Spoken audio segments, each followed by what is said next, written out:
Assalamu alaikum wa rahmatullah. We have, alhamdulillah, just entered into the new year. And if you're confused and thinking, what are you talking about? 2020 is still a good couple of months away.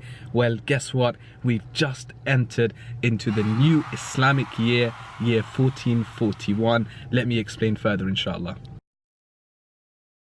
So what that basically means is that 1441 years ago, our Prophet Muhammad sallallahu alaihi wasallam, he migrated from Mecca all the way to Yathrib, which is now known as Al-Medina, and that's why our calendar is known as the Hijri calendar. So we're in the year 1441. It wasn't always like this though, actually, because when the Prophet sallallahu alaihi wasallam was born, we would say that he was born in the year of the elephant. Why? Because that famous incident of the elephant, it took place about 50 days or so before he was born. So in the time of the second caliph, Umar ibn al-Khattab radiallahu an, that's when he decided to change the Islamic calendar and to change it to mark the incident of the Hijrah, the migration. Other than that, really, this calendar has 12 months, just like any other calendar, right? The first month is Muharram. That's the month that we are currently in. Muharram is one of the 4 sacred months. So there's 4 sacred months, as Allah subhanahu wa ta'ala tells us in the Qur'an. And one of those months is Muharram. The 2 months that just preceded it, which is Dhul Hijjah and Dhul Qa'dah, they're also sacred. And the 4th one is Rajab. And the 10th day of Muharram is known as Ashura, where many of us, we will be fasting on this day, inshallah. So now that the new Islamic year is here, what can we do? Well, it's the perfect opportunity to now set ourselves some goals, some targets, some resolutions, whatever you want to call it. Listen, as Muslims, we are taught to always constantly be seeking change and looking at different ways how to develop ourselves, how to improve ourselves. So it's the perfect opportunity for you all, inshallah, to start writing down some targets. Where do you think you were lacking in the previous year? Where do you think you can develop? Which areas do you think you can strengthen? Have a think about how you reckon you can better yourselves in this year, inshallah. And that's exactly what I've been trying to do over the last few days as well. So one of the things that I'm going to try and do in this new Islamic year is to develop myself in about 3 different areas.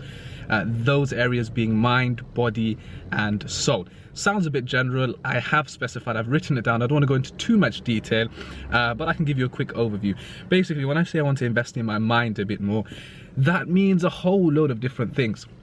It could mean reading more, to be honest with you. Like, I don't read as much, so I want to just do some leisure reading. So I try and at least finish 1 book a month.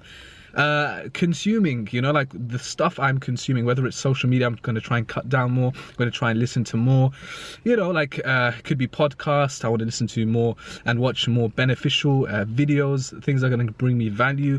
In terms of body, go for more walks. I was just in the park right now, went through a quick walk, right? And things like exercising a bit more, looking after my diet. And in terms of soul, spirituality, that's literally the most important one. Spirituality wise, this one is probably a lot more personal to me, which is why I'm not going to share too much. But definitely one thing that I've been thinking about a lot is something which I call embedded spirituality. What does that mean? It means we have a lot of dead time, you know, the time that we're using to commute, whether we're driving, we're on the train, we're on a bus. There's times where we're sitting doing nothing, even sometimes even at work, right? So there's a lot of dead time. We're walking somewhere.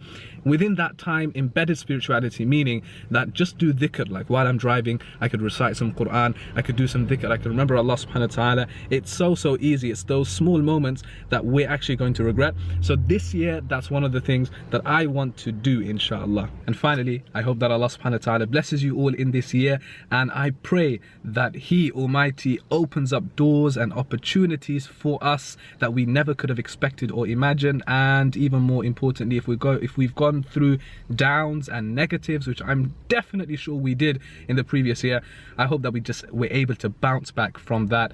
Make use of this year. Don't wait until 2020 and New Year's Eve for your resolutions. Trust me, now is the time. May Allah bless you all. Oh, and before I forget, another resolution is to start uploading regularly on YouTube. Make dua that can happen.